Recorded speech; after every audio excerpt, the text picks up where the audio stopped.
plan really clearing, or is any of it clearing? And then if some of it or any of it is clearing, is it in excess of 1,000 square feet?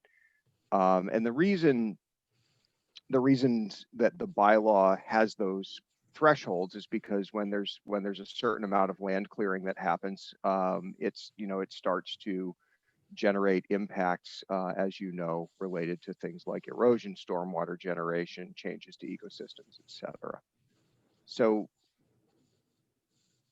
that's the first part. And the second piece of this, which I agree we can kind of discuss separately, is pretty much the same week that this permit application came in, I received a violation complaint related to sort of informal tree removal that had gone on in the development, primarily in the backyards of individual units, as people tried to create a little more of a backyard area, or maybe individually decided to remove a tree that they didn't like or didn't feel was safe for their unit. And so that needs to be sort of put to bed before this permit can be processed. Thanks, Matt. I've got a question. Maybe you guys already went over it, but what's the definition of clearing? Is there one? It sounds vague as hell to me. So how can we make a judgment on it if it is? I mean, it's hard to make a judgment on whether something's clearing or not if we don't know the definition of clearing. Yeah, and if you combine, I'm looking at 45 trees. I don't know what the other definition had to do with 1,000 square feet. I mean, do you combine them all and say, is that over 1,000, or is it any ones that are next to each other have to sum to over 1,000? Does any definition in that area as well? So if you see my staff report, WDB 563. So this is talking about substantial changes to approved final plans. And then under 5633, the location or extent of the area proposed to be cleared, graded, or otherwise disturbed by more than 1,000 square feet. So what it doesn't say is, does it mean 1,000 square feet in one place, or does it mean collectively 1,000 square feet? So that's what's kind of vague about it. I would guess if you combined it all together, it's multiple thousand square feet, but the question is it these groups are together, if they have to sum to more than that? I guess it's hard to make judgment on that if we don't have some guidelines related to it. So can I just chime in here? I'll just say that I also appreciate the interest in maintaining the forested area around the homeowners association, particularly along that trail network. I walk that trail occasionally and realize that there is a very narrow buffer between some of those back decks and the trail. I guess my question is I'm wondering if the trees have been removed when they were initially identified as dangerous trees over a period of years, rather than all collectively, potentially all at once, would that be an issue today? It seems to me that the homeowners association was following the appropriate protocols to get the approval from the State Wetlands Office and the opinion of the county forester to identify those trees to be removed. And then for whatever reason, they weren't removed immediately. I hadn't quite followed that all the way through in the meeting materials, but if they had been selectively removed over a couple of years, wouldn't be an issue today then, correct? Well, one thing, Eric, I think the impact would have been dramatically different, because if they had been selectively removed, probably most people wouldn't even have noticed it. But the fact that they have 45 coming out at once will be potentially really noticeable. I see some hands from David and Marie. David, I saw your hand first. If you'd like to go, and Marie, I'll come to you next. I'll just note that a number of those trees are dead. Now, so one of the questions I'm thinking about the 1,000 square feet is that from the tree rain envelope, or is that from the trunk? And in many of these cases, the trees are dead. So we're really talking about something that's 2 or 3 feet in diameter that's already dead being removed. And so the number of square feet there is pretty small.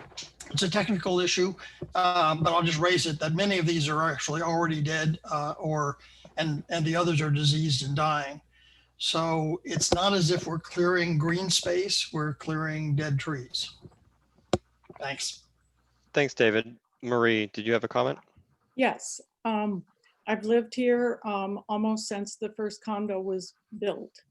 And I've been involved in the landscape committee just about that long.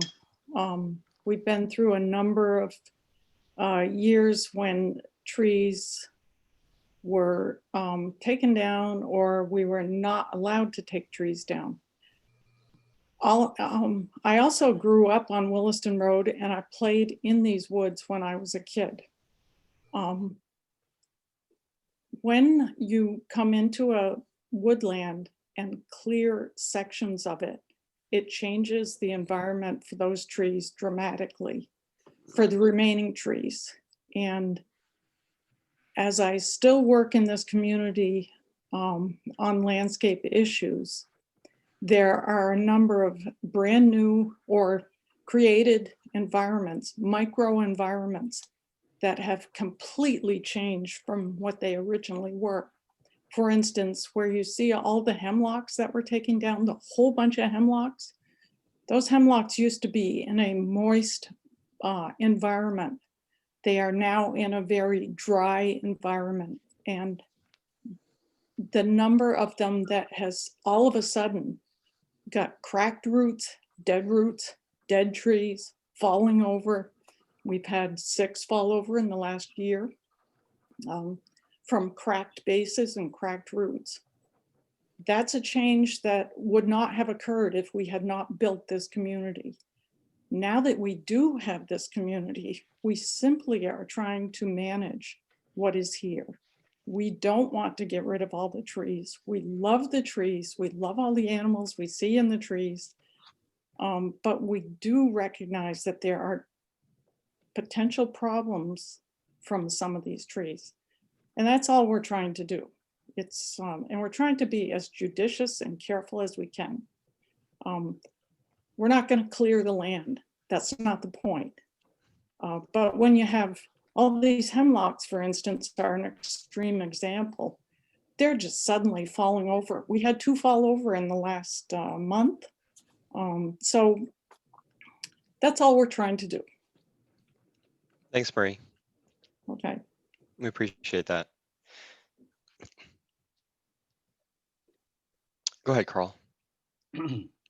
Well, I would echo what Marie is saying. In first place, I want to say that I will be recusing myself from the voting on this issue because I'm a resident of Chatham Woods and I'm personally impacted by the dead trees behind my own house. So I won't be voting on this issue.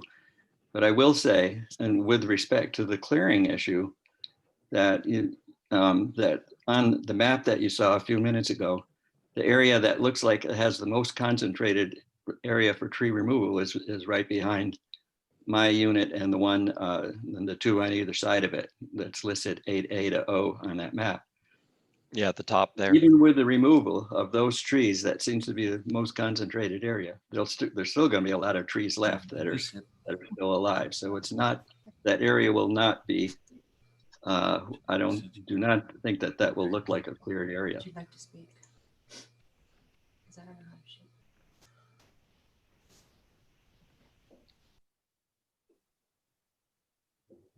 I guess I'd just like to, chime in. It looks as if this is it's a maintenance issue of dead trees. It's a little hard to determine, not, being at the site and seeing the landscape and the trees. And the photos were taken in the fall, so some of the leaves have already fallen off, but as if these are dead, dying, and diseased. Has the group thought of possibly replanting some trees to offset the removal of not all 45 trees, but at least a few? I'll Go ahead, speak. Marie. We have a lot of trees. It sounds like we're taking down a lot of trees, but there's still, like Carl said, there's a lot of trees left. And even over where the hemlock are being taken down, there are new hemlock growing. Those hemlock will grow and acclimate to the drier environment. The big ones that are falling down and are diseased and damaged are older ones that were very comfortable in their moist home. And when it finally got opened up and dried out, they just couldn't tolerate it. And so they died. They're infested with insects. But right behind them are more hemlock growing that are 20 feet tall. And those will probably survive pretty well because they will acclimate. So we don't really see where there's a need to plant any trees. If we try to plant something over where the hemlock are, it's hit or miss whether it's going to survive. What is naturally going to come back will make its way, will survive because it's chosen to survive there. So we haven't even considered planting trees. It seems like it just would not be, wouldn't work very well. And true, probably this taking out these few trees will open the canopy, so, or more light will get through, so those trees that are underneath will start growing in succession to this, to the removal of the trees.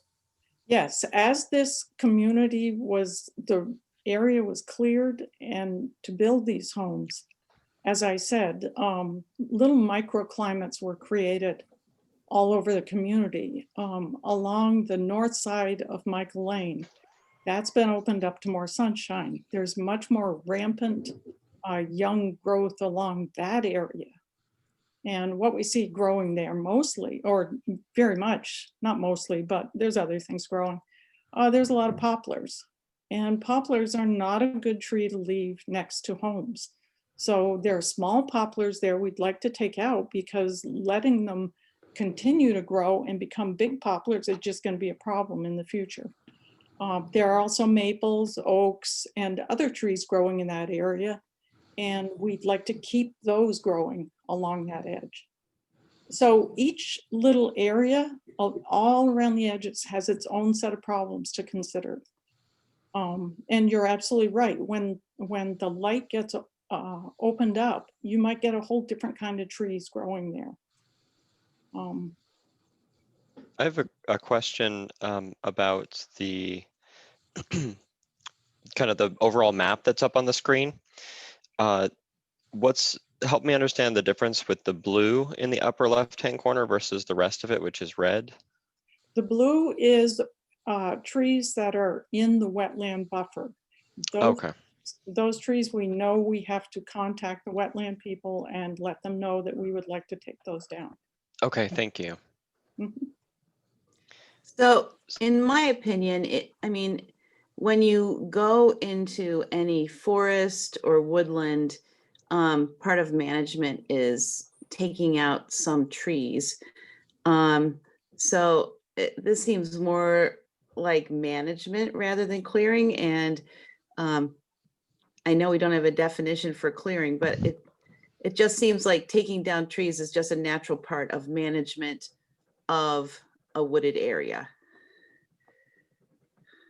Thanks, Laura. Yeah, I was sort of hoping to begin to hear some arguments on whether this is clearing or not. Either way. I'll comment more. I guess I have no objections to removing most of these trees. I guess my objection is trying to use a term that has no definition. I don't see how we can do it.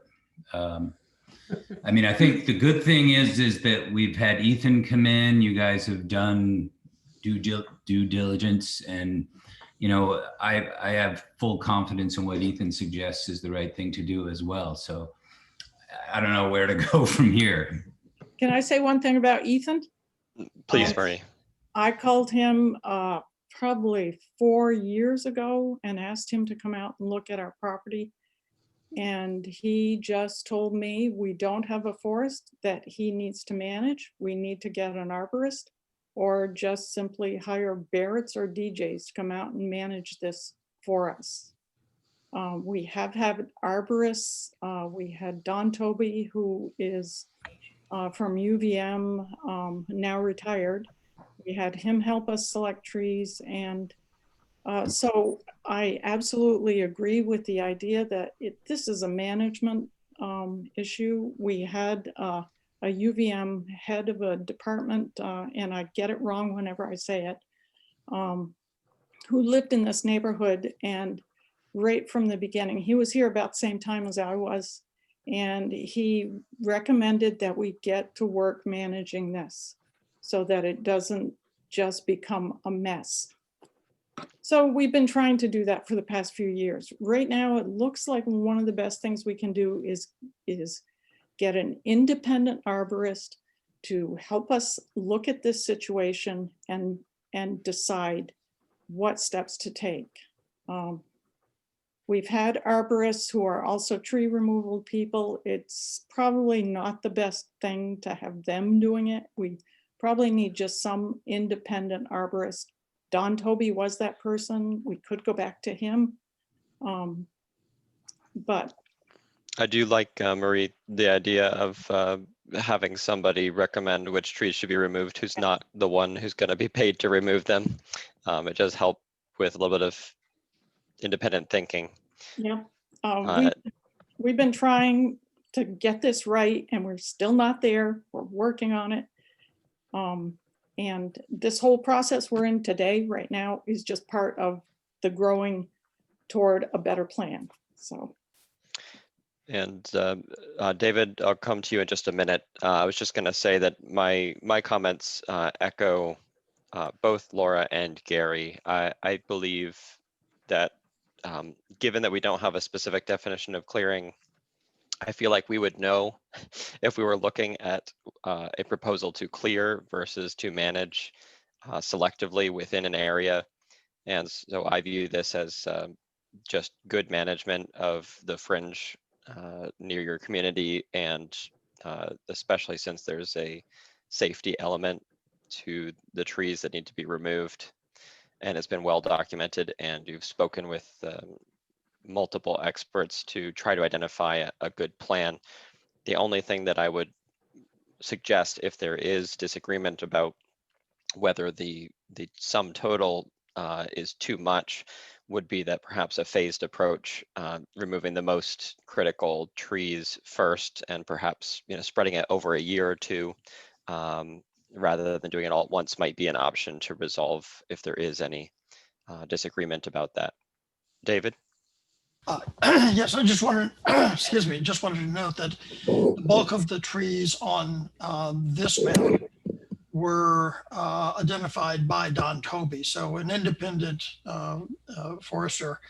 I think what Marie was addressing, that in ongoing terms, we think we need to continue to have somebody who's independent rather than a forest service, a tree service come in.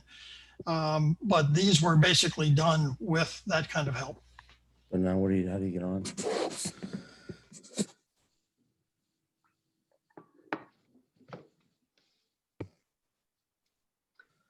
I'm muted now. What? We hear you, Chris. Can you hear me? Yes. Okay. A couple things. First being that I checked with the, in regards to, I've been hearing since, I've lived here about all the trees that are dead, diseased, and dying. And I checked with the Essex Agency the other day in regards to whether or not we have had any claims for trees that have either broken away, sheared themselves, split, and hit a building and basically have caused damage as a result of that. We have not. One of the things that I think the board needs to take into careful consideration is that I rarely walk through these woods. And yet when I walked through and looked at making a complaint, part of me really didn't want to, but part of me also says that I think that what I'm seeing and hearing, there's no question that there are trees that are going to die on the periphery of the development. That happens every time you open up a canopy. I think that we have, as an association, provisions with our insurance that stipulate that if a tree does come down and tree does damage a building, that the insurance company will pay for the removal of the tree as well as any damage to the home that it would have. I think that the years ago, they took down 25, 30 other trees or whatever number it was. I had looked at the trees that were taken down and the cores were solid. There was no rot that I could see in the logs that were taken away. I think that it sets a bit of a dangerous precedent for the association and for the town to allow. I think if you classified and tallied up the amount of disturbed area that you're going to have as a result of taking all these trees out, it's going to exceed 1,000 square feet pretty easily, because it's not just the bulk of the bottom of the tree that we're talking about. We're talking about all the area that gets disturbed when you go in to pull the tree out and collect all the brush and everything like that. As far as the trees in the front to the back of Ian Place, years ago when we went through the permit process, there was a very clear indication that the town wanted, and maybe they don't now, wanted a buffer of trees that basically would shield Ian Place units from North Williston Road. When we went through the process for permits, they didn't even want curbs on Michael Lane coming in because they did not want to see the road going in there. I think that ultimately, I think the folks that are in charge right now at Chatham probably will continue to come back, ask for trees to be removed. Ultimately, the only trees that are not going to be a danger to this development are going to be ones that are probably 100 feet plus from behind each of the units. And if that were to happen and that was to take place, maybe not initially or all at once, but it would happen over a period of years, the characteristics of this development will change forever. It's, you're going to end up looking something like what you got next door, which is Pleasant Acres or Heritage Meadows. The beauty of this site was the trees that are in it. Granted, there's some trees need to come out, but the trees that are in the wetlands area or the buffer, as I've seen, are trees that have already been cut down. And I think that the folks that are asking for trees to be removed need to respect the rules and regulations that are in place for wetlands and for the delineation of the buffer.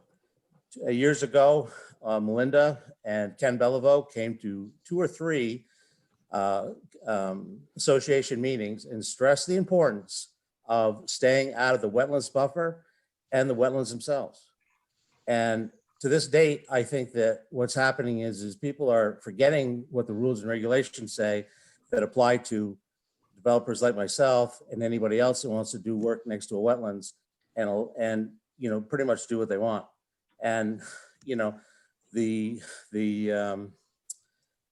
movement of the split rail fence, we spent almost $25,000 to delineate the wetlands buffer that exists around the inside edge of the Michael Lane units, and I see it had been moved. And so I asked myself, how long is it going to be before somebody's going to keep moving it back into the wetlands buffer to create whatever lawn and other things that they want to do in their backyard? Folks, this just isn't right, period. And it needs to be resolved and it needs to change. And I think people need to respect what the rules and the regulations do say, because otherwise this area is going to change forever. It won't be the same. And these trees, at the very least, if on the backside, if people want to take trees out, then, maybe you should be putting some trees back in, because the areas that abut us were very concerned about being able to see the units, as was the DRB at the time. And those those regulations and those thoughts followed us through this entire development. We spent, tens of thousands of dollars trying to, delineate everything that needed to stay to maintain the beauty of the site. And as per our permit, they only allowed us to clear the areas of where the buildings were going to be and to some extent to the rear of them, and that was it. So I think it's important for the Conservation Commission and staff to consider whether or not, people that don't want to, abide by, whether it's because, their friends are the ones that are committing the acts or whatever the case may be. If you don't want to live by these rules and regulations that are for all of us, then, why do we have rules and regulations? And I guess that's all I've got to say about it. Thank you.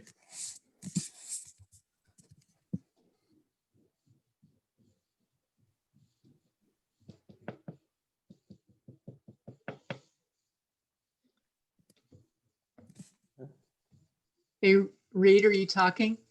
Yeah, sorry, I hit mute. Thanks, Chris. I do want to keep us focused on the first question so that we can get resolution on that, which is whether any of this constitutes clearing.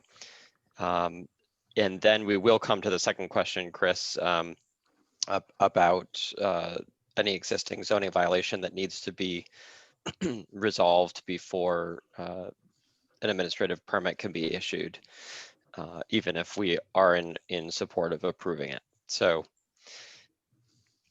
any other comments, mostly looking to the commissioners, any other comments about either what Chris just mentioned or anything else? Terry? So I just was thinking that Chris had said about there was insurance that would cover if a tree fell down, but I think, a plan to do preventative maintenance would be a little bit better idea instead of waiting for a tree to fall down. I mean, a lot of these trees are pretty close to the houses. So definitely those are ones I would think that would be the first ones to come out. Maybe the wetlands, you could look at those a little. They look like they're a little bit further away from the homes. But yeah, I think preventative maintenance. Melinda, would you be willing to pull up the document that has all the photographs for one moment? Sure. I want to take a look at what Chris is talking about significantly changing either the buffers or the feel of being, I guess, in the woods was the intent behind the design here. So I just wanted everybody on the commission to be reminded of what these areas look like where the trees have been identified. One other thing too is that very first picture showed a picture of an ash tree. And of course, we all know that the emerald ash borer was found right in Richmond, so unfortunately, a lot of these trees are ash trees. So that's something to consider too, that they're possibly being on their way out. We do, can I speak? Please, Marie, go ahead. We have done an ash tree inventory, so that is also something we're considering is which ash trees are going to pose a hazard in the future if they were infested and die. And we know that ash trees, when they get infested with the emerald ash borer, become more dangerous than just an ash tree that simply dies. I also have a question about these trees. They're so close to the houses. Would the tree company be taking these out with a crane for the most part? Most likely, yes. Yeah, so there would be a little less disturbance. Oh, that's true. Yes. Yeah. Marie, quick question. Have you thought about leaving any, after you cut the trees down, leaving them as wildlife habitat? For example, making a brush pile or something that's in the border of the woods? Yes, when you take out a bunch of trees, and especially if you're using a crane, it's much, it's actually more economically wise to just simply take the tree out and not leave it behind. But yes, I've looked into the possibility of leaving trees behind, leaving actually the bottom of the tree standing and just take off the top. And so it becomes a snag in the woods for animal life. There are those kinds of options too. They actually, when you're doing a large group of trees, they tend to be much more expensive to do that. If we were doing single trees, it's the cost is more closely aligned with being able to do that. Yeah, thank you. Just a time check. We've got about 15 minutes remaining for this topic, and we do need to use some of that time to talk about the zoning violation question. I just want to comment briefly. It seems to me that there's taking out dead trees, especially when they're close to buildings like this, is a good thing. So I guess I'd be in favor of that, if that seems like it might be part of the equation.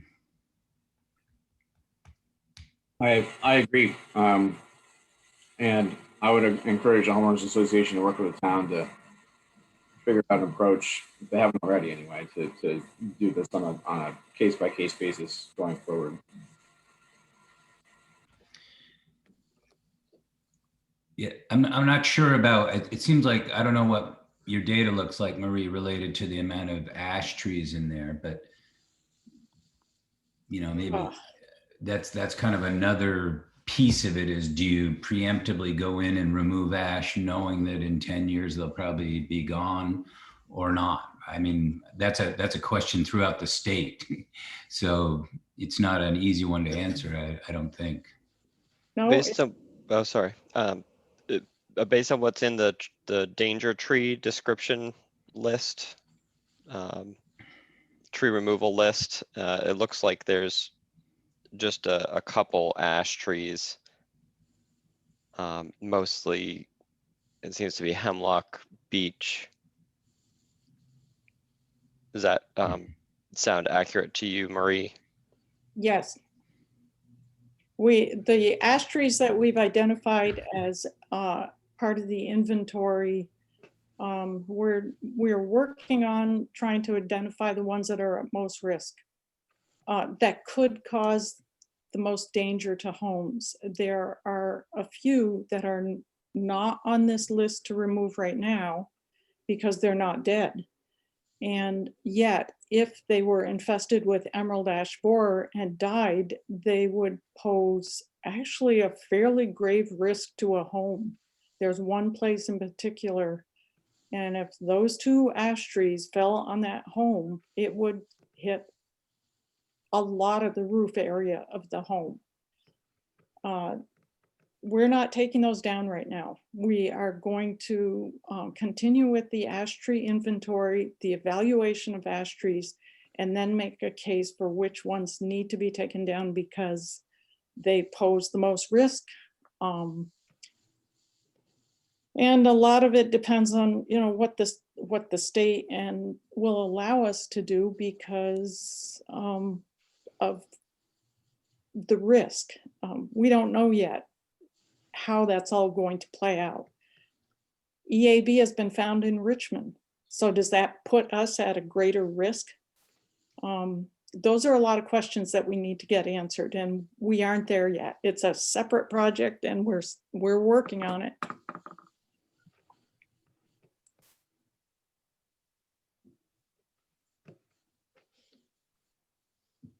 So I guess I'm wondering what, for Matt and Melinda, what do you need from us? Do you need like a formal motion to approve these removal of these trees? I think we need a motion to recommend something. Is that So- right, Melinda? So yeah, so at the end of the staff report, there's there's some conclusions of law that I've sort of left to be filled in. And the first one says the proposed removal of 45 trees within Chatham Woods property is or is not a substantial change to the final approved conditions of SUB 0002. So that's really the question that we're dealing with right now. I kind of want to deal with the complaint separately. So that's, and I think what I'm hearing from you all is that, you're considering the proposed tree removals as management, not necessarily clearing. So, Well, I'd say the removal of dead trees is, I would be in support of that. I mean, that's kind of one level of it. I don't know how many out of these 45 are dead. Marie, do you have a sense of that? No, I haven't counted exactly. Some are in the process of dying, and clearly if you're going to have a crane taking out 5 trees, you may as well take out the ones that are on their way out as well. They're not going to survive. So if you would like, we can go back and try to make a complete assessment of that. Yeah, that's a hard thing to determine whether a tree is going to die or not from a disease, because almost every tree out there has some kind of disease issue. So I don't know what the fine line is between it might die in the next 10 years or it's going to die next year type thing. Yeah, in the case of the hemlock, that are so many that we want to take out. This past year, we've seen a cascade of dying trees. So that area you can sort of predict. I mean, it's not out of the realm of reality to predict that all the ones that look like they're dying are going to follow along, because we've seen so many die all of a sudden. But I agree with you. You never can predict which tree is going to fall, which tree is going to do some damage. We're doing the best we can with the help of arborists and other experts. We certainly don't come up with these plans to do this on our own. We have had professional support, of varying degrees for all of these trees. And I think another level to that would be to, like you've suggested, you've done somewhat already, is to have a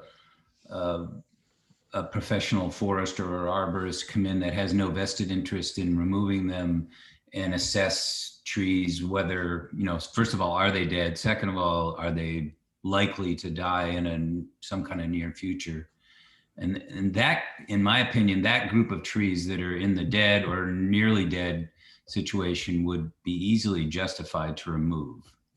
Mm-hmm. Yes. We had 3 arborists come through as we compiled this list here. But like David said, it primarily was put together by Don Toby, who was an independent. Yeah. Mm-hmm. Are you guys willing to do this? I guess it's hard to do it in stages. I mean, I would favor approval of removing dead and nearly dead trees. But I don't know if the whole package needs to be approved or not. I can't address that as a board member. I'm simply the chairman of the landscape committee, and I don't have any powers. What do you guys think, Matt and Melinda? Is that helpful at all, or does that make it more confusing? If I can comment, David Todd again. I think one of the things we're worried about is the cost of all of this, which looks to be pretty expensive now. And the large part of the cost is bringing in a crane and the people to do it. And to try to do it in phases, I think is going to increase the cost considerably. Mm-hmm. We're already looking probably at another request in a year or two for ashes associated with the EAB as they start to die. We're not going to do that now because we're not taking down live trees. So we're concerned about the substantial cost of all of this to start with, and dividing it into pieces is going to make it more expensive. To be honest, that's one of the reasons the work didn't get done 2 years ago when we first went through this process. If, Go ahead. if I might just speak up here, I think. Please, Linda. I think both me and Matt agree that the way this was done, bringing the entire list of trees as a single proposal for an administrative permit was really the right way to do this. And it's not going to make a difference whether the trees are removed, a year apart or 2 years apart, really. And so, we both feel that this is the appropriate way to approach this. Mhm. Sounds Thanks, like Linda. they've gotten advice from an independent arborist. So the group has gone through the process of having somebody qualified to identify these trees. So I guess I'm feeling I would be in agreement to do the whole thing at once. I make a motion. Oh, sorry, Gary, go ahead. Well, I just had one more comment. Of those 45 trees that are listed on here, are any of those in the wetland buffer? Yes, if you go back to the map, any that are noted in blue are in the wetland buffer. And I think last year, I was not on the committee at the time, but wetland people came in and reviewed them. There's one 13B that was not reviewed at that time, and we will go back to the wetland people and just make sure they're okay with it. It was identified a number of times as a tree that could be taken down. But that one was not part of the approval in 2019, when it was done in 2019. The Yeah, rest were all approved by the wetland people in 2019. Okay. Because I think that's a separate thing in my mind, is doing any cutting in the wetland buffer. But I guess if it's been approved by the people of the state that need to do it, then it may be okay. I don't know.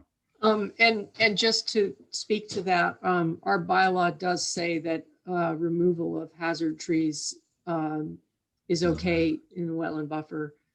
So if the wetland office has deemed those to be hazard trees, then we would agree. Yeah. Laura, go ahead.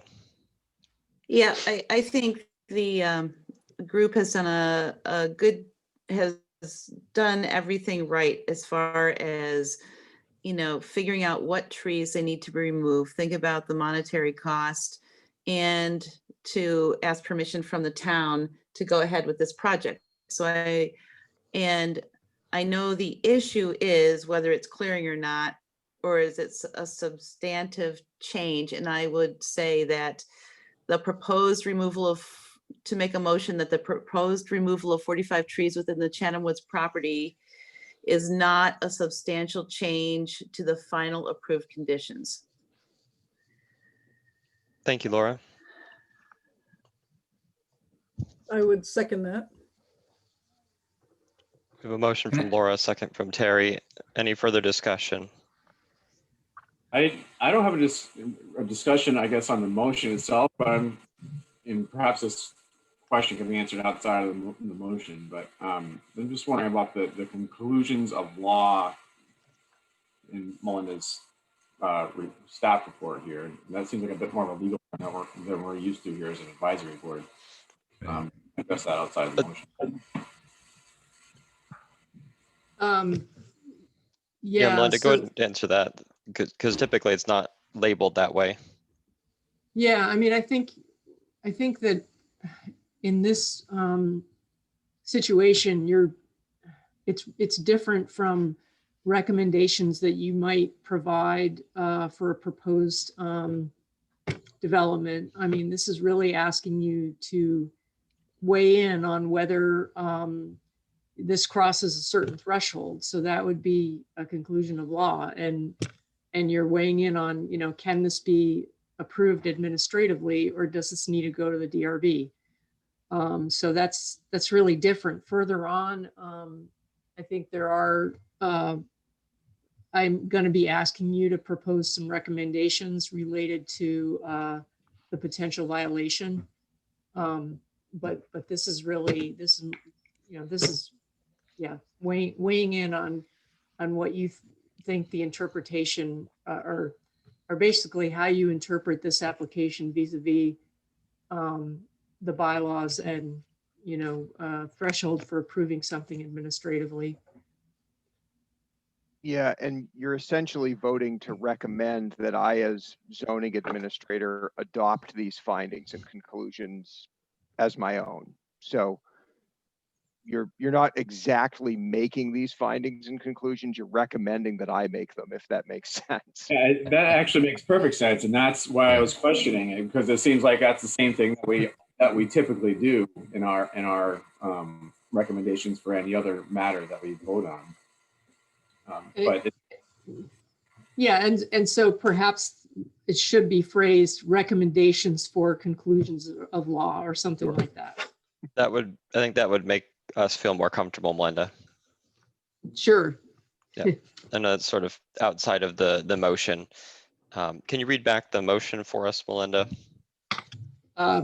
The motion is the WCC recommends the first conclusion of law, that the proposed removal of 45 trees within the Chatham Woods property is not a substantial change to the final approved conditions of SUB 0002. Any further discussion?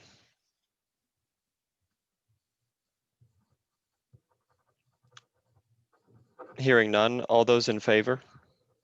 Aye. Aye. All those opposed? Abstaining, Carl, you're abstaining, correct? Abstaining, yes. Thank you. Okay, so that takes care of number 1. And numbers 2 through 5 are related to the complaint about a potential zoning violation. We are running over time, but Melinda, if you wouldn't mind bringing up the evidence. I think in the interest of time, my reading of those is every single one is a violation. That's my opinion. I agree with Gary on that. Thanks, Gary. Thanks, Laura. And Eric, you had a question? I was just agreeing with Gary without any additional discussion on that. I agree. That's how it appears.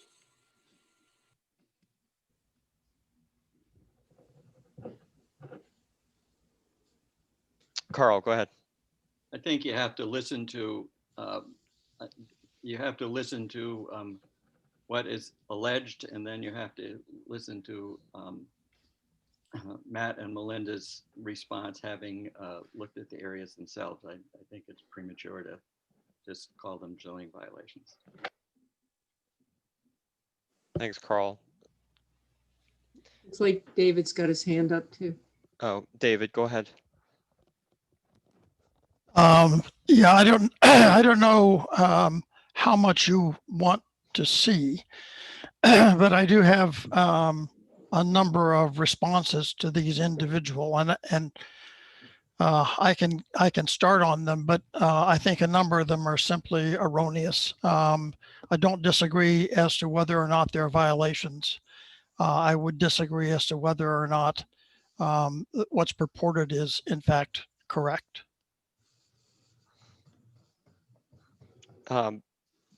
Please do speak to the items alleged. Okay, the cutting of saplings, without seeing the GPS coordinates, I can't even tell where those are. Let me, so if you would make me co-host, I can share some photos that I've got and some maps that I've got. That'll help outline the issues. Okay, hold on.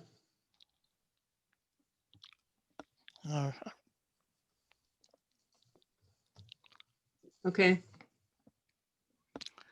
So let's see if I can find, here's the map. If I brought it up, did it come up correctly? Yes. Yeah, unfortunately, I'm not seeing it, but There's the map, I believe, of, oh, there it is, of the complaint.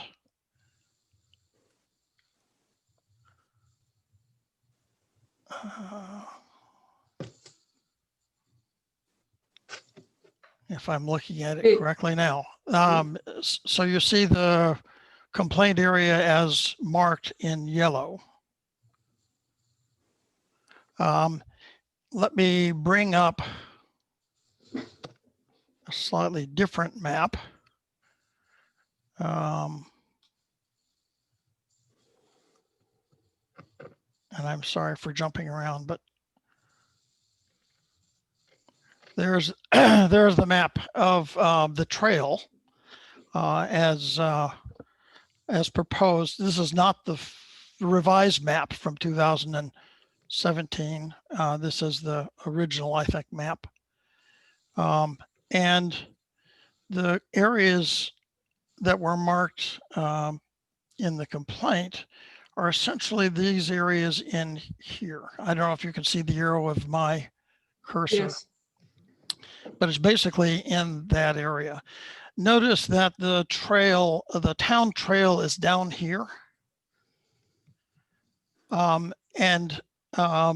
Ian Place access point is right there. And it meets up right in there. Now I can't see it exactly, but it's roughly in there. So I don't know where the saplings were cut, but I've been in this area, and as far as I can see, there's actually no trail in this area leading off this direction. The trail that's down here leads down to the town trail and then over. This is a primitive path that's been there since before the association was built, as far as I can tell. And in the photos that you've seen in the complaint, the blue blazed trails, there, I believe, since I don't have the GPS coordinates, I believe they're the path down here, meeting up with the town trail. In the 2017 December approval by the Agency of Natural Resources, they specified that the town needed to discourage use of paths off of this trail. And there, use signs, use brush, however you do it. And a number of saplings were cut at that point, I'm presuming by the folks working on the town trail. And if you take a look at one of those photos, I think it's the next to the last one in the complaint, it's looking up toward Ian Place. That is, it's down here looking in this direction. And you'll see that there is a tree with, you don't see the tree itself, but what you see are a bunch of vertical branches stacked. I believe that that was at one time the brush that was left across that path to try to discourage people from using it. I think the people who use it simply picked up the brush and stacked it up against the tree again. I've seen traffic in and out of that area. I live on Ian Place, a little further up, but I live on Ian Place. A lot of traffic is townspeople. It's not Chatham Woods folks. I've seen a few people from Chatham Woods go through there, but a lot of them are townsfolk who use the trail. And they use this trail along Ian Place. So if I'm right, the yellow markings are actually primarily this piece down from Ian Place down to the trail and then across the trail. I don't know about saplings being removed in there. As far as I know, it could very well be Chatham Woods folks, or it could be other towns folks. I simply don't know, but I'm pretty sure there's nothing in this particular area. With regard to the area in here now, there is a home here. That's the 562 home. And according to the complaint, there's a path that comes down here. In the snow, I couldn't see that, but it's a fairly steep area. And I think there's, it's possible that there's a path along on the wetland side, but I don't believe anyone in Chatham Woods uses it. It may have been pre-existing, or it may have been an artifact from construction process. So I think most of the marked area here, which goes across wetlands. Let me show you the wetland map as well. Stop sharing this one. Go to share this one. This is the original site plan from 2001. Chris, I that- did see your hand and I'll come to you next. Is that one correct? Do you see this one? This is the 2001 site plan, and the Ian Place end is right there. And as you see, I think it's the trail is actually down here. It's off the map. It's on Keystone property at this point, but there is a corridor through here that's not on wetlands. It's possible that primitive path, pre-existing path, actually goes through the wetland buffer across here. But my sense is it's really close to the intersection of the wetland buffer and the open space.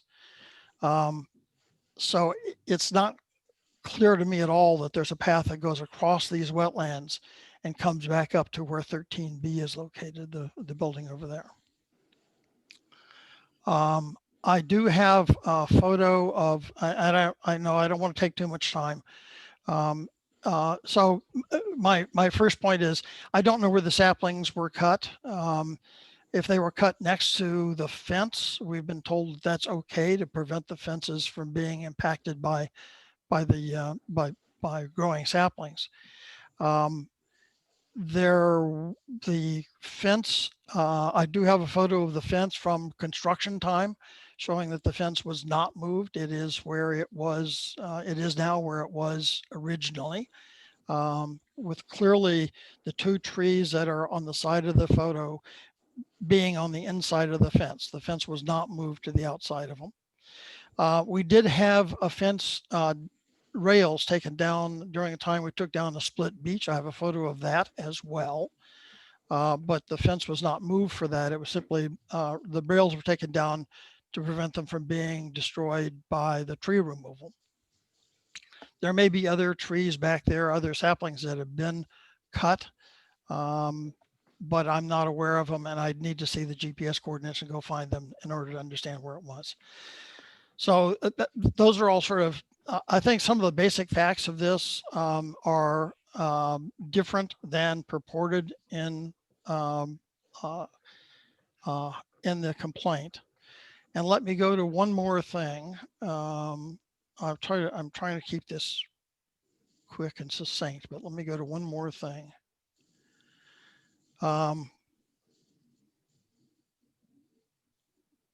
We had an incident last year with one of our neighbors.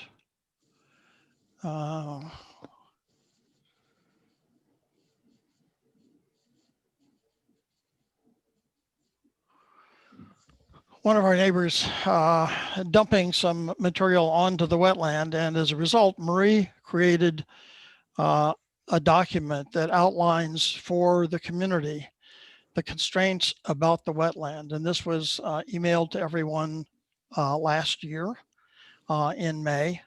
And it's a part of the new owner's package for any owner moving into the neighborhood to remind them that the wetlands are not to be disturbed and the associated rules that go with that. And again, all owners have this and all new owners get it, including the map on the second page. So my point is, I think we've done a pretty good job. Oh, here, let's see, I can stop this. I actually have this readily available. Here's a photo of the 562 construction site. The fence is obviously on the other side of those trees. So where the fence seems to bow out, that was originally constructed that way. Thank you, David. I want So to make, my point of all of this is that we've taken all of this, I think, fairly seriously, as demonstrated by our application for tree removals. By the way, we've documented for our owners the constraints on the wetlands. I don't know about the saplings, but if I get the GPS coordinates, I'll go take a look at those. Some of those sapling cuttings are obviously fairly old and may have been associated with earlier trail work. With that, I'll leave it, take questions. thanks, David. I want to go next to Chris, who had his hand up. Number one, the saplings that I took pictures of, and I'm the one that took the pictures of them, are nowhere near where Mr. Todd is pointing out with his little cursor. Those saplings, I counted 28 to 30 of them that were cut down. They were probably anywhere from 3.5 inch to an inch in diameter, were around the area, probably within a 50-foot diameter of 562 Michael Lane. There are people, and I'm not sure who it is, and I don't believe that, you know, there's people from Winooski that are coming and cutting saplings down in Chatham Woods wetlands areas. I think that the area that is shown on the map currently, there was a concerted effort to make a trail that I'm showing there with the longer, skinnier yellow to the end of Ian Place. It's clear that people were cutting saplings down and they were limbing trees on the side to create a trail that connects into from one end of Ian Place to the end of the cul-de-sac. So the saplings that I saw were not at the end of Ian Place; they were at the other end. Okay, and there were several of them. So you're talking about the part at the top of the map here, Chris, where there's a thick yellow? Yeah, that's where the vast majority of them were. And then if you were to come down that long yellow line, that's where the trees are cut on the trees that are standing were cut so that, you know, the limbs weren't in your face. And you could see where there's a trail that's we're being worked on for some time. It's pretty obvious. You know, behind building 7, somebody told me that there was some statue of a Buddha out back in the wetlands buffer, you know, and that area had been cleared to create some type of garden. I mean, all you have to do is look at it. I don't need the GPS coordinates for it because it's right behind building 7. Anybody could see it. As far as the fence goes, we have GPS coordinates that were used to put the fence in, and there aren't 2 spots on that split rail fence where trees are in front of it. The whole point is to delineate the wetlands buffer, and those trees were behind it. I'm going to leave that one alone for now. All I can say is that this is what I've seen. No, I don't have GPS coordinates for it, and I don't think I need to, because anybody that, you know, can walk through there can see what I'm talking about. I think the biggest thing, my concern is that I hear a lot of talk about concerted efforts to, you know, maintain the quality and the dignity of the trees and everything else. And we're all concerned about taking danger trees down that may or may not die, may or may not fall down. I think that my problem with this is that as a developer, I come in and I look for a permit and I'm held to a certain criteria. I would ask that the town, at the very least, hold associations, and this one in particular, to the same criteria that we were asked to do. We spent tens of thousands of dollars putting in a split rail fence, you know, to delineate the wetlands buffer, and yet, you know, people seem to disregard the sanctity of where the wetlands are. We had 2 meetings with the town. At association meetings, of which some of these board members were at. And, you know, the same thing was reiterated to them. Stay out of the wetlands buffer, stay out of the wetlands. It's real simple. And yet we seem to, you know, when it suits us, want to do the things we want to do. I don't see any reason to take trees out of the wetlands or the wetlands buffer. I don't care if they're dead, diseased, or dying. The bottom line is that if I hadn't created this development, those trees would live and would fall and would die on their own, and they would be in the woods and no one would know the difference, right? So all I can say is that if people coming in and after 10, 12 years, my fear is that, and I'm the one that created this place, is that all these trees that you're taking out, whether they're dead, I mean, I heard some conflicting commentary about whether the trees are, well, they're almost dead, or they're almost this or almost that. You know, the same people that are doing the stuff in the wetlands that are disregarding the regulations for those are the same people asking to permit taking more trees down. And so where does it stop? Where does it stop, folks? Marie, I see your hand. I want to, I don't want to put you on the spot, Carl, but since you live in the neighborhood and you kind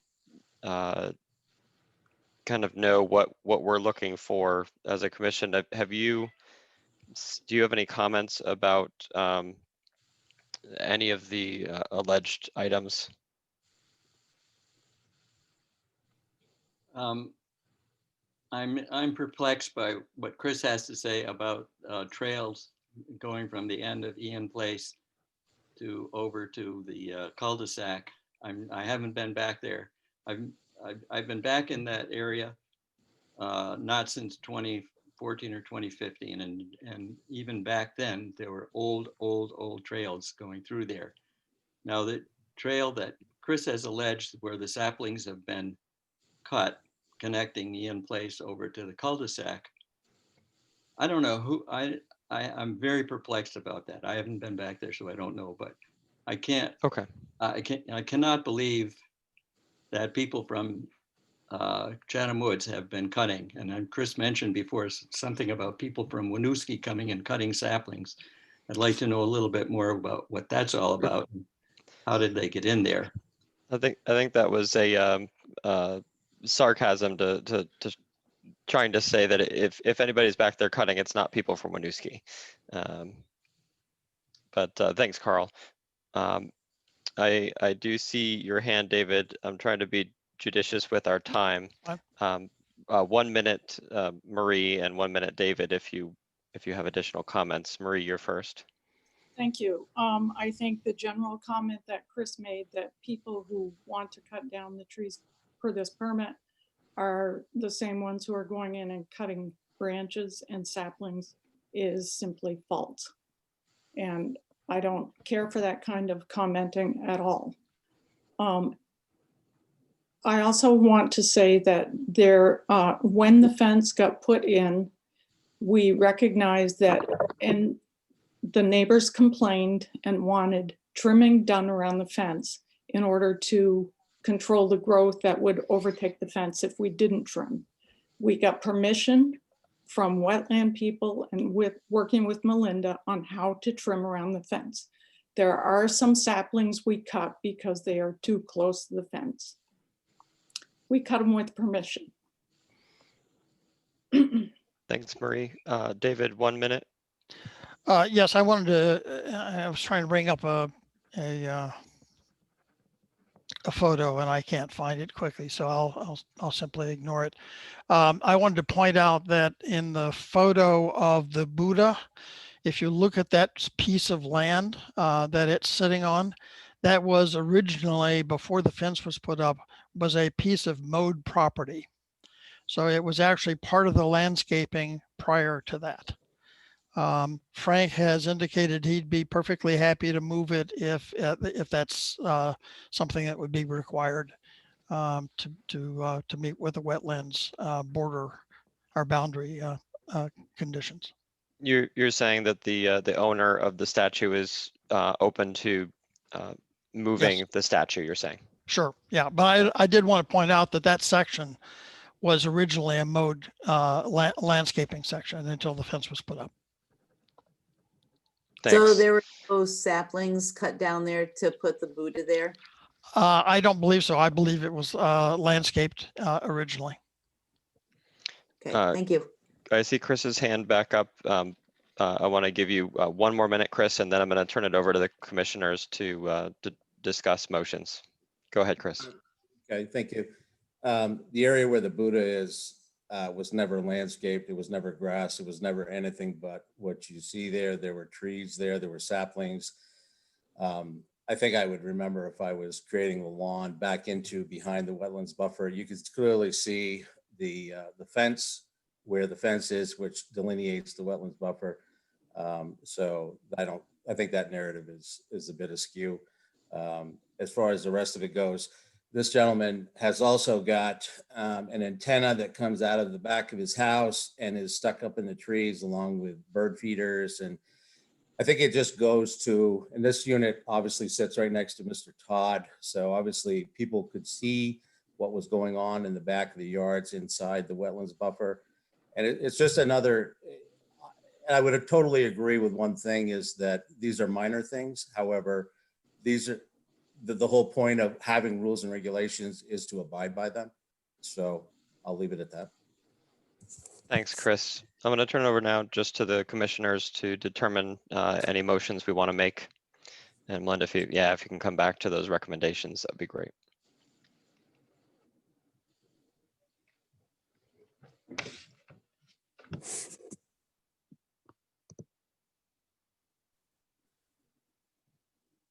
So I guess, Melinda, I have a question. Did you and Matt as well go and look at these? You looked at that as well as the trees? Yeah. Okay. So, and I just finding it hard not seeing it myself to really get a handle on it, to know whether, they said the saplings, or how old were they relatively new, or just to see it on a picture is a little bit hard to actually make it. Yeah, well, I think what I can say is that the bylaw is really clear, that it just says that vegetation is to remain in its natural state and there shall be no cutting of vegetation in the wetland buffer. So it's really clear about that. Doesn't matter what the size of the saplings are, whether they're, dead or alive. The only exception made in the bylaw is for hazard trees. So it's pretty clear in that respect. So you each 2 through 4, or through 5, you did see the actual violation? Yes. I mean, although with the exception of the split rail fence, we weren't able to determine whether the split rail fence had been moved or not. I think, Terry, that's a really important piece you added in there, was that I should have put it in when I made a motion to consider them all as violations, is if they're true, they're all violations. And it's good to know that Melinda visited and confirmed everything except the split rail fence, because I think with that information might help us make decision. So, Melinda, where did you see trails being created in the wetland buffer? We, from Ian Place down towards the town parcel, and the other, the trail that was going sort of, let me see if I can,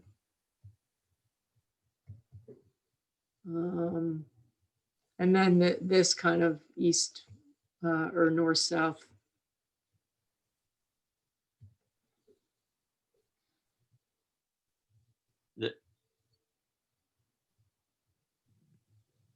So did that look to you like it was a new trail created recently? Impossible to tell, honestly. Because there are old trails back there that have been there for years. Whether it's new or old, discouraging activity in the wetland is the goal, right, Melinda? So if that were determined to be a violation, then the recourse would be that the trail needs to be blocked to prevent use. Is that correct? I mean, I think, or discourage use. I think the overall goal is, is to abide by the regulations. you know, I think the zoning administrator would like to consider any recommendations that you might have as recourse. You know, so I think we're, you know, we'd like to hear from you about that. But yeah, the overall goal is that people abide by the regulations. So is there any signage that indicates that this area is a wetland? And I think this Michael's road is that a private or a town road? I'm not sure about that, but I don't think, I think it's pretty clear, and it's been made clear even by the association to all their members, that the split rail fence delineates the wetland. And that is the signage, so to speak. I think they've made it pretty clear that's the delineation of the wetland. And that beyond the split rail fence, it's all wetland. Or wetland buffer. Wetland buffer, wetlands, yeah. And this is for the people in the development, but how about folks that are just coming through and accessing the trail?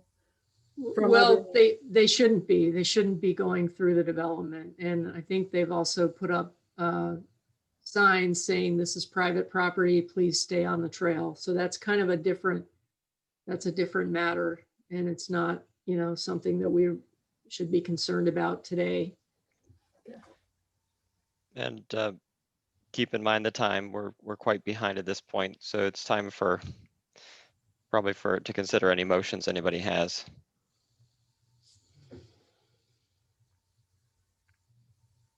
I guess I'm just having a hard time not having gone and done a site.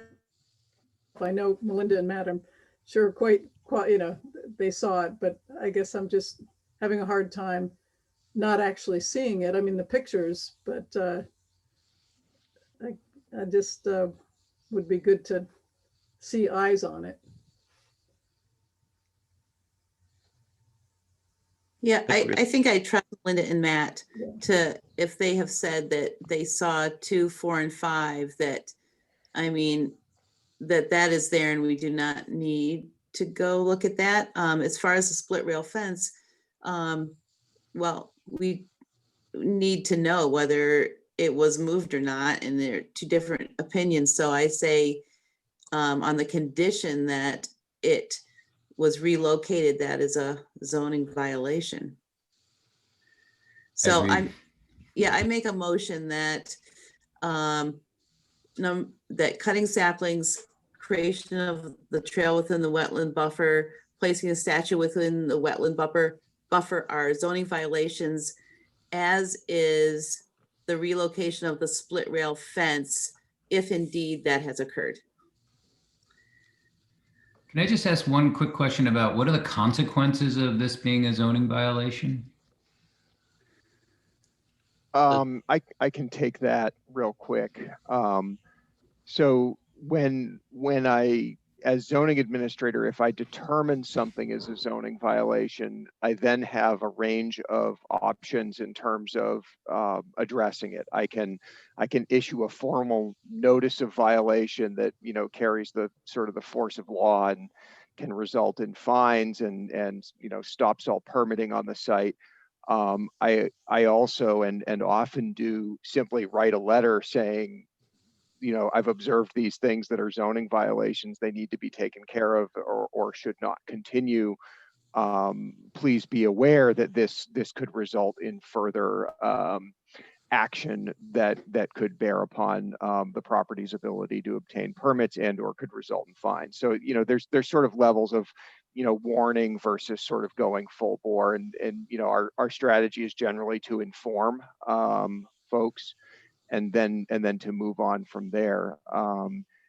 In this case, because we have the pending you know, permit, you can't talk about the permit request for the property without talking about the violation complaint at the same time, and you know, can't ignore one and go after the other. So it's likely that what I would want to do with this one is document and inform rather than necessarily pursue fining and permit stalls and things like that. But that would be a decision I need to make going forward. And then my decision in terms of my course of action, or even decision not to take a certain action, all of that is appealable to the DRB by any of the interested parties.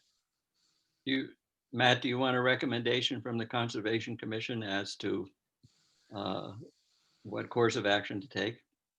Not necessarily. I think the conclusions is fine, but I'll hear whatever you have to say. The other part of all of this is, as you've observed, there's some disagreement and some conflict in regards to this property and these issues, and it is a lot of comfort to me as the administrator that I'll have the record of this process behind any decisions that I make. In other words, it's not just me sitting at my desk figuring this all out. So number one would be to just consider what you want to say about those draft conclusions of law. And then if you'd like to make a recommendation about how to address the issues, I'll certainly hear that as well. What would be the timeline on correcting the violations if you gave a violation? Would they have till like the spring, or would you say this would be immediate, or how would that work? And some of these things can't be till the snow goes away. Sure. Our typical process in any kind of violation is to work with the property owner on what's reasonable. So, a lot of this in regards to unauthorized cutting in wetland buffers, or placement of things in wetland buffers, is just say, number one, just don't do it anymore. In other words, we don't necessarily have to require replanting of saplings in order to correct the violation. We just need to say, don't cut anymore, and just, leave it alone. And then, in the appropriate season, to remove anything that has been placed. And if that particular backyard with the Buddha statue has really been extended into a buffer or a wooded area, to just say, pull the man-made stuff out and let it go back to its natural state. And there's no real deadline on that, but as much as anything, you have it in writing, and if there's another permit request down the road, you go out and check the record and say, okay, well, there were some things that were supposed to happen the last time we looked at this. Let's see how we're doing.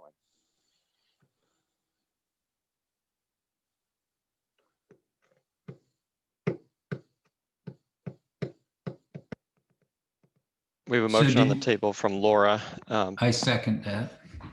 Thank you, Gary. Melinda, can you read back the motion so that we can make sure everybody's clear? So Laura, so is the motion that 2 through 5 are violations, if you can document that they in fact happened? Or are we taking the fence out of there because there's no way to know whether it was moved or not? Laura, you're muted. Sorry. Yeah, there. I thought there probably was a way to figure out the split rail fence. And I guess we can put that on the homeowners association. If we include it as a zoning violation, they can say we went out and we actually did find that the split rail fence has not been moved. So I guess we could say 2 through 5 are in fact zoning violations. So I could amend that motion. Okay.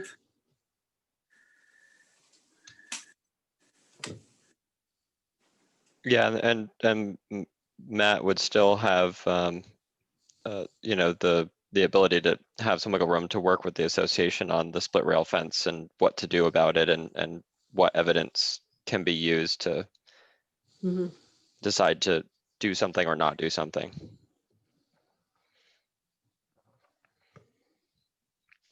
Do we have a second? Gary, I think you seconded, but it's been amended. Are you still? Sure, I still second. Thanks, Gary. Any further discussion? All those in favor? Aye. Aye. Aye. All those opposed? Any abstentions? Yeah, I'm still recused. Thanks, Carl.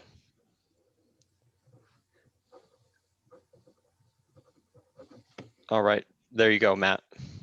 Thanks for all of your time and effort on this, everybody. Really appreciate it. And thank you to everybody from Chatham Woods who commented today. It's really helpful to have your comments as part of the discourse. We appreciate it. Welcome. All right, I know we're behind schedule, but we'll do our best to continue on. Laura, if we hit 9 o'clock, I do have a hard stop, so I'll need you to take over chairing. Okay, thanks.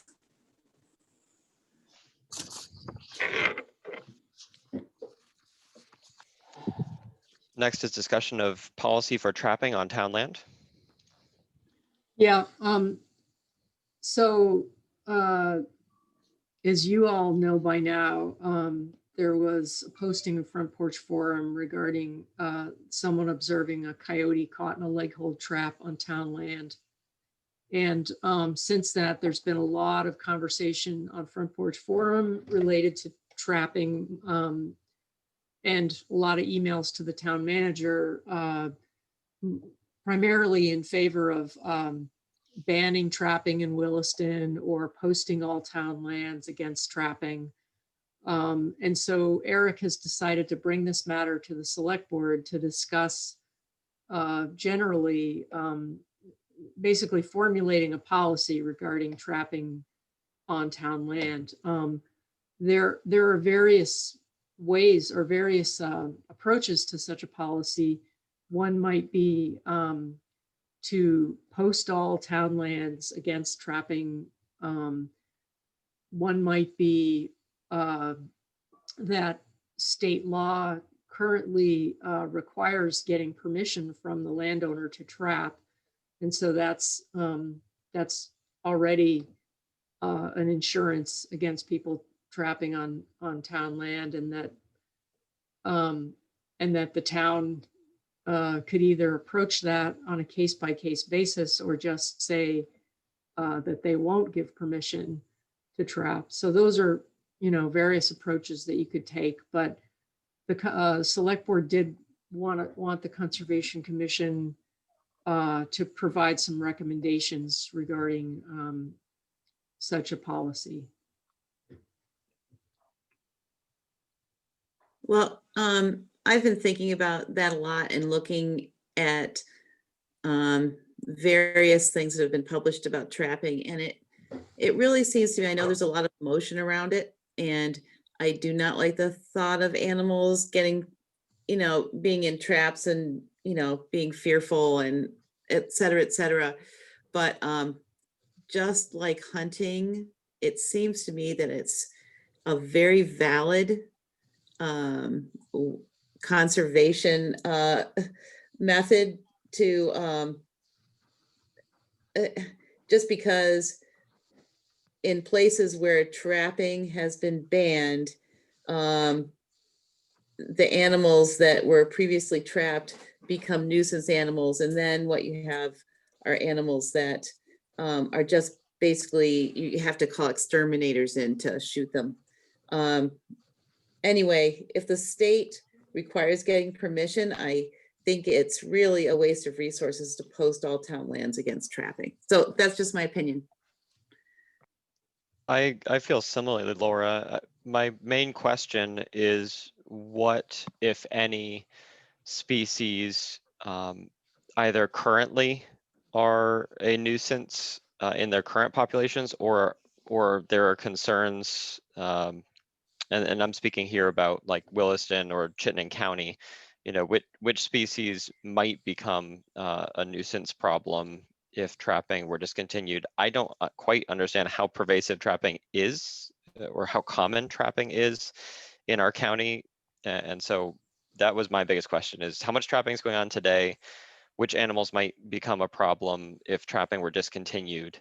And that was the missing piece for me. I don't know if you have any information on that, Belinda, or if anybody else does. Yeah, Reed, I agree. Those are my thoughts also. Is that PowerPoint that one is shared as provides a nice contextual background around trapping, but I agree. I just don't have a good feeling for how much trapping happens in Chittenden County, let alone in Williston, and how much of an impact that really has on management of any particular species. Go ahead.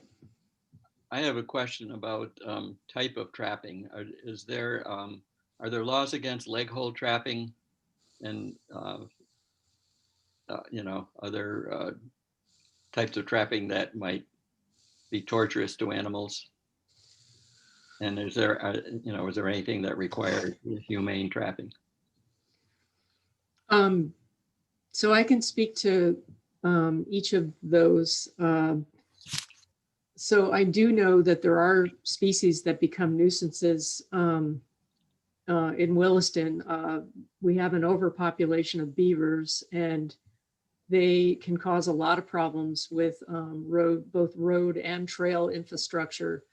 And so we've used beaver baffles in the past, but as you all know, with the Allenbrook Nature Trail, at one point we had 2 beaver baffles within 500 feet of each other, and the Department of Fish and Wildlife said, that the population does need to be controlled with trapping, and that beaver baffles will not be useful after a certain point, and the population will need to be controlled. And I also know that, yeah.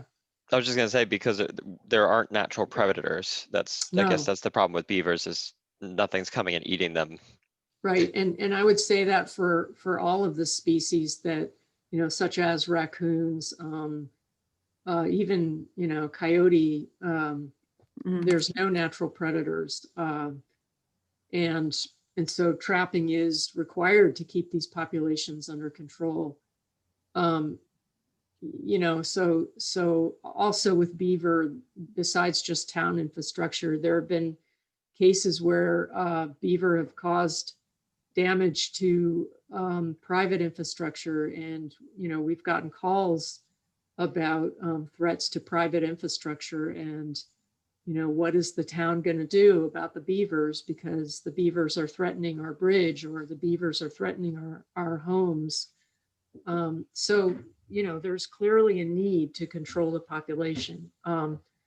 And as far as Carl's question, there are laws related to trapping that basically codify some best practices. It doesn't mean that, that the animals don't suffer, but I think there's been an attempt to develop a set of best practices that will minimize suffering. And I do know that the types of traps being used today are very different from the traps that were used in the past. Those toothed leg hold traps are no longer used.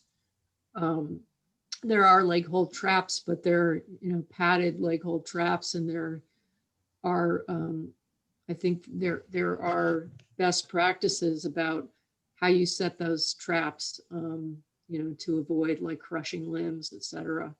And how often you have to by law, trappers are required to check traps at least once per 24-hour period.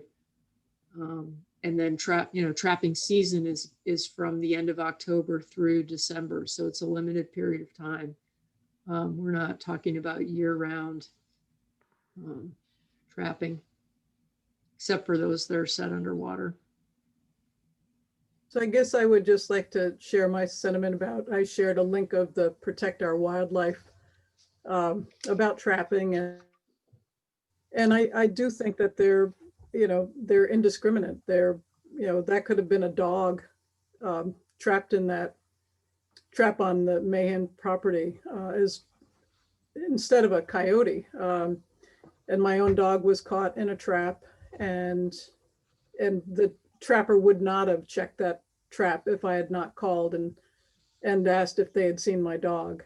She came limping home shortly after him in the morning.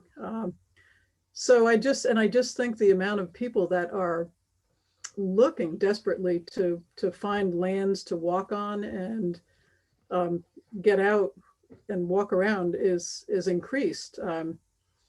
And trails are getting closed. We just had a trail over on Mud Pond area over to Sherwood Forest Road that has been cut off. So now people are even going to be, people will places to recreate. And, it's hard to, most people don't know that trapping is happening. So I think by not posting land that, that Mahane property is a good example, I would have never thought that somebody would be trapping over there. And, either when the trapper does go to look at the trap, they cannot a firearm as this person did. And the only way to kill that animal, to get that animal out of the trap, is to bludgeon it or, somehow kill it. And that is not humane. I just think that, the animals that we're calling nuisance were here long before we were, and people on Front Porch Forum post all the time, oh, I saw a bobcat in my backyard. Oh, I saw a coyote. Some people are very excited to see them. Some people are afraid. I think it's the responsibility of, a pet owner or a parent to, make sure that they're, that you're safe and that these animals have a right to, walk around in the town of Williston. And here we are creating wildlife corridors and habitats for these animals. And I do understand that animals can become a nuisance like the beaver. So that, definitely is an exception. But if you're going out to specifically trap for a beaver, that person trapping is going to be checking those traps a lot, maybe as opposed to somebody that's just doing it for a sport. So that's just my feeling, is that more people are out there walking and hiking, and it should, an opportunity not to have to worry about, running into a trap.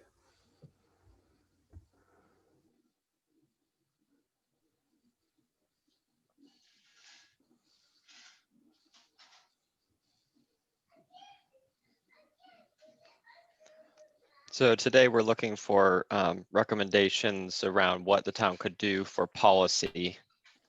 And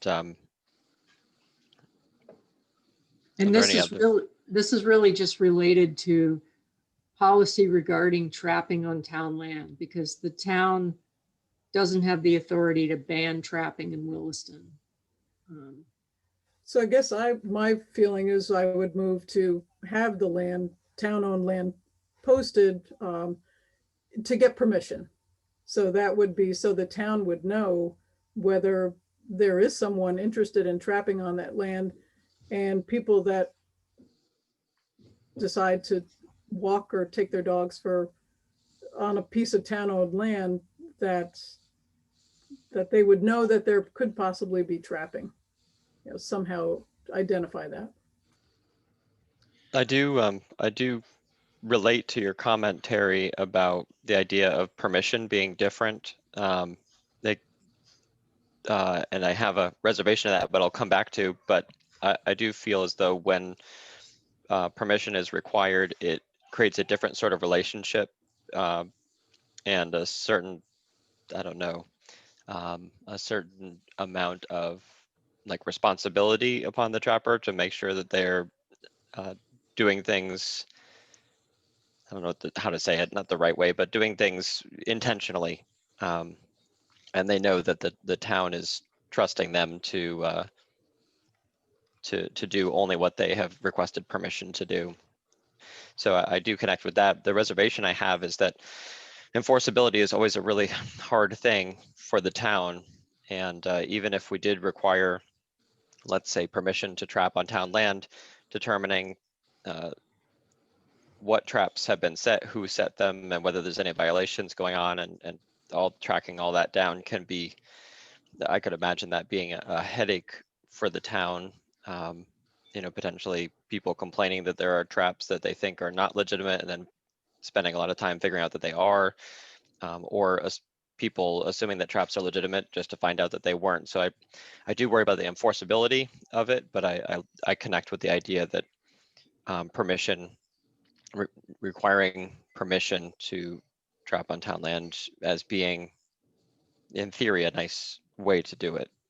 And just to clarify, so state law already requires permission for trapping on someone else's land. So that's Okay. already in effect. And in the recent incident that occurred, law enforcement pursued the individual. The individual got a ticket from the Williston police and from the state game warden. So enforcement in this case did work.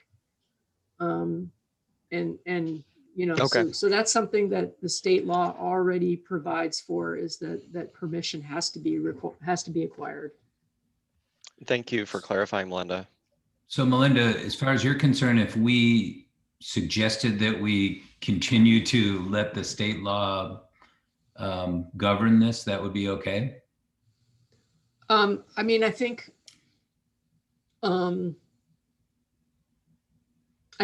well, I don't know. My opinion is that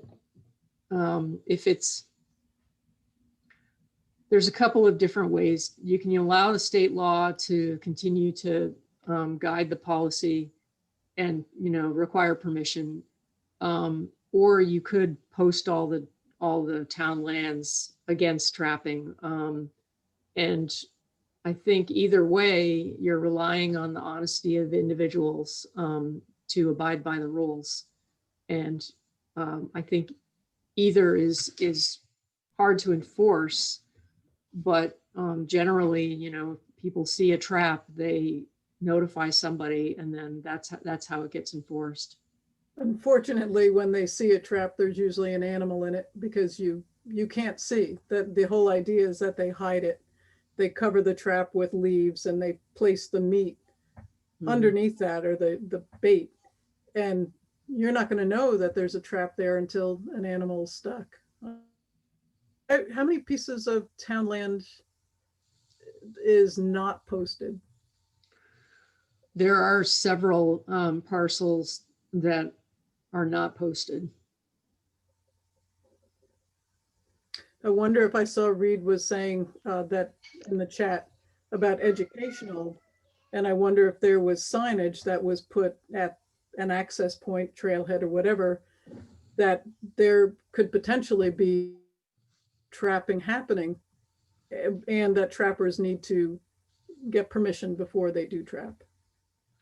That would be part of an educational.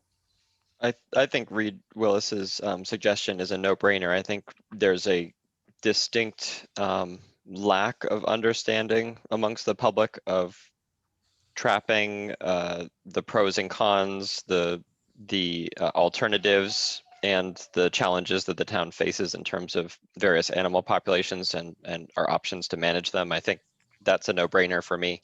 And Laura, at this point, I'd like to turn over chairing the meeting to you. Okay, thank you, Reed. So when we have a motion on the floor, such as Terry has made, I should ask if there's a second for that. Did Terry make a motion? I didn't. Yeah, she did. Yes, Terry, I did make a motion to post town land for hunters to get permission to hunt and trap.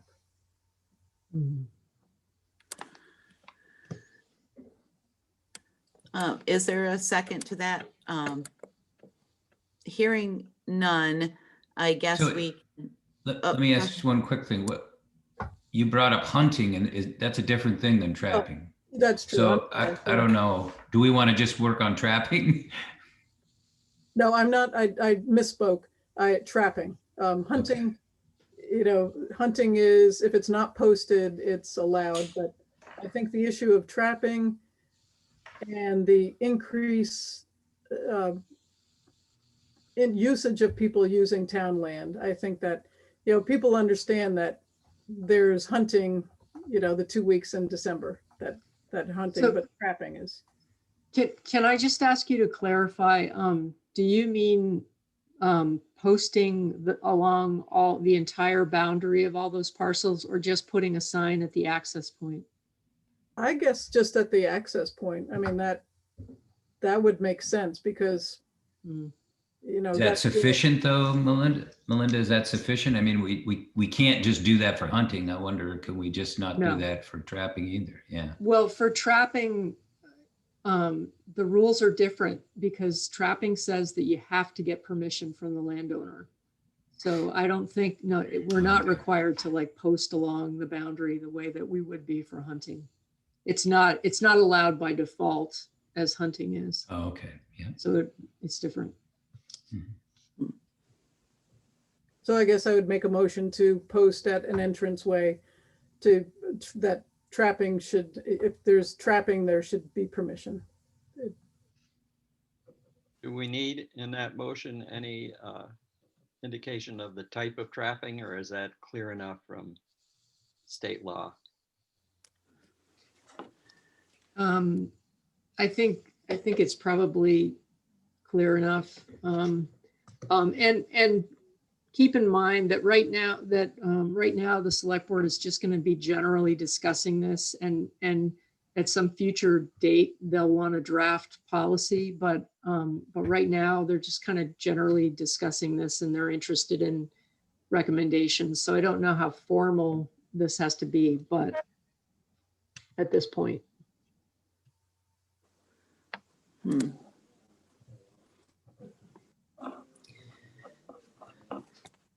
So I guess we could recommend that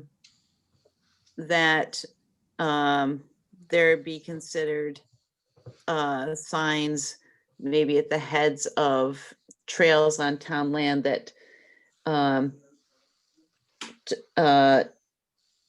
mean, that trapping, people should know that they need permission to trap. And I can't imagine that people who set up traps who don't have permission don't know that. So I'm wondering if when somebody gets permission to trap, Terry, does this sound sufficient that they would, that we could put up a sign that said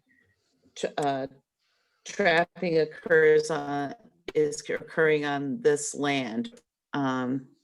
Does that make sense? And that trappers need to get permission because I know they're supposed to be educated, but I think that putting that in on a sign would really cement it. I mean, yes, they're supposed to know, but obviously this person knew that they were supposed to get permission to trap on that land, but they didn't.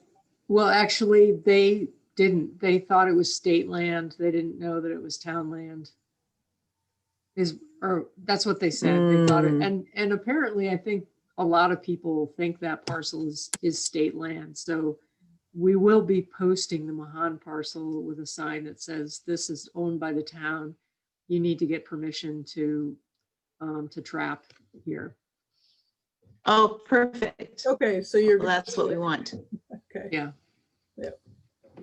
And I, possibly maybe Okay. do that on other parcels that potentially people could wander onto looking for a place to hike. I mean, if you're going to get one sign made, maybe for the remaining pieces of land that could possibly be trapped.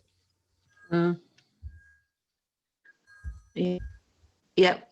So does this need a motion, or can we just recommend that idea to the select board? I think you can just recommend it. I mean, it's what I'm hearing back from you is assuming others agree that you'd like to recommend that on town-owned parcels, there be a sign placed at the access point stating that the parcel's owned by the town and permissions required to trap. And there's some parcels like Mud Pond that don't allow hunting or trapping. So those are already posted. Right, so we wouldn't need to We wouldn't need to post anything there in on those parcels. So how many pieces would you estimate that would need to have this sign? I don't know, maybe a half dozen parcels, something like that. Hmm. Off the top of my head. So I guess if we don't need a motion, I won't make a motion and we'll just make, Laura, you can speak to this, but just make a recommendation. Okay. Is there anyone else that has further ideas about this? Well, the only thing I want to add is just, I think Melinda already indicated this, when the policy is drawn up, it'd be nice to be involved in that too, since we might have some ideas of what should be allowed. Okay. All right. Thank you, Terry, and thank you, Gary. I do think we should move on to staff report. So Melinda, do you have an Oak Hill View Hill Trails update? Yeah, very simple. The select board discussed it last night and decided that no dogs would be allowed on the Oakview Hill trails. So we're going to implement that probably this week. We're going to put up some signage and post some notices related to that. There was nobody last night who voiced any objections to that. Okay. Okay, that's great. How about the Field Naturalist program project? So I heard back from the UVM Field Naturalist program folks. They invited me to submit a full proposal. They're looking for $6,000 to support the Field Naturalist, which the town, there's just no way that we have that money right now. So I am I'm leaning towards postponing this to a later date when we can plan for how to fund the project. Because I mean, I think it, you know, and maybe just to clarify what it is we're asking for, we're looking for. So that's kind of where I'm leaning right now about that. Melinda, have they required us to pay in the past when we've had field naturalists do work for us? I think there's been only one time that we've had a field naturalist. We didn't have to pay then, but they were pretty clear this time that they were requesting $6,000. Huh. It seems like I thought we've had them more often. Maybe I'm thinking of other groups that have done those natural resource assessments on various properties that we're responsible for. Yeah, that was undergraduate students Okay. in the Rubenstein program. So we have in the past had a lot of those classes work on things, and yeah, that was free. Thank you. Is everyone okay to continue with the staff report, or do people need to leave? I'm okay. I can give you a few Okay, more. for about 10 Okay, minutes. Okay, we'll end this up in for sure 10 minutes. Uh-oh. Melinda, did you have something? Okay, just a quick note that the Lake Iroquois Association is developing a watershed action plan. I think that's funded by a Lake Champlain Basin grant. And I spoke with Gianna Petito from Winooski Natural Resource Conservation District, who is participating in this project. And she wanted to, you know, she just wanted you to know that if the WCC wants any input into this watershed action plan, she can provide information about upcoming meetings or upcoming opportunities to participate into that input into that plan. that's pretty much it. I'll share with you any of those opportunities as they arise. And then forest management, Catamount Forest Management. Okay, thank you, Melinda. Yeah. I don't know, Laura, do you want to just say a few words about that? You probably.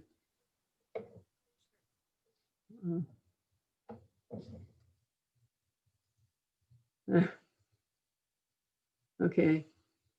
Well, I can speak to that. Ethan had a forester out, or had a logger or somebody out at Catamount the last week with a brontosaurus, basically doing 2 patch cuts, 1 acre patch cut and a 5 acre patch cut. I think it all worked out great. Looks a little rough, but over the next couple of years, it should grow in. And Ethan put up a lot of signage informing people of what this was, what this was about, with various links to more information about the project. So all in all, I think it was successful. I think it only required closure of one small section of trail, and worked out pretty well that way. Yeah.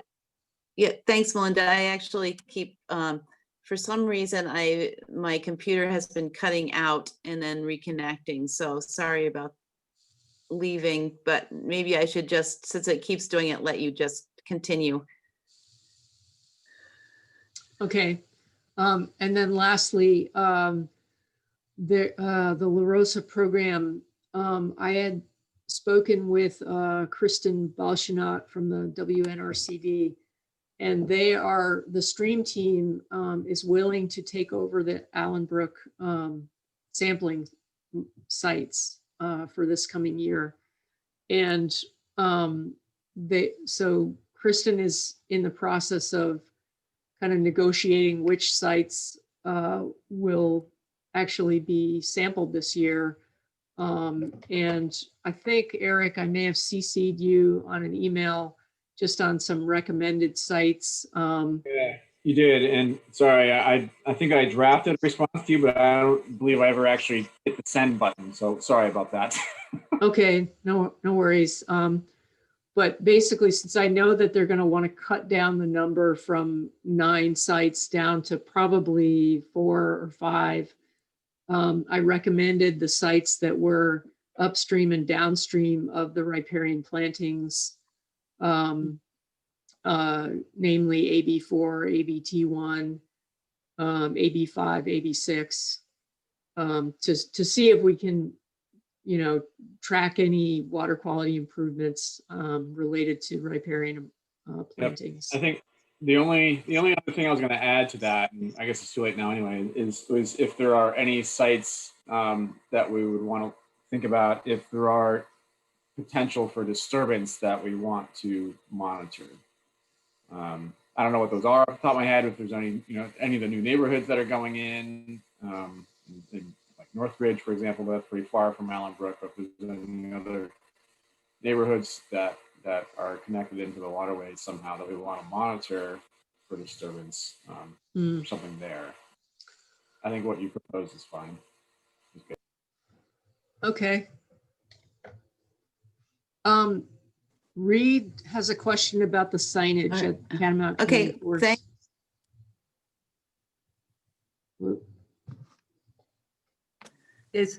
Go ahead, Reed. Okay, everybody hear me?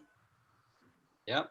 Okay, Yes. sorry. I hike there quite a bit, and I just some feedback about the signage. I personally find it very confusing. There's 4 groups of users for those trails: hikers, snowshoers, skiers, and bicyclists, trail bikers. I've had feedback from people I've met there or who use the trails who say that they really can't understand the trail signs. And one person, actually, I was crossing the road from the north side of of the trails to the south side, and a random person was driving by and stopped and asked me about the trails and said that they won't use them because they feel they just get lost. They can't understand how to read the signs. So Yeah, and Reed, I know that the outdoor center is very aware of how confusing the signage is, and they have been working over the last year to improve their maps and to develop kind of a master signage plan so I know that's something they're working on.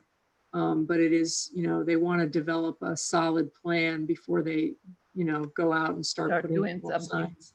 Okay, thanks. Yeah. Thank you, Reed.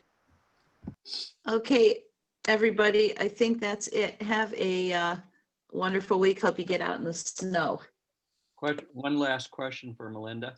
Mhm. When Matt makes his administrative decision on the Chatham Woods issues, would you let the commission know what he decides? Yes, sure. Thank you. Yep. Linda. Thank you. Thank you. Have a good day. Okay. Thank Bye, you all. everyone. Okay, bye-bye. Bye.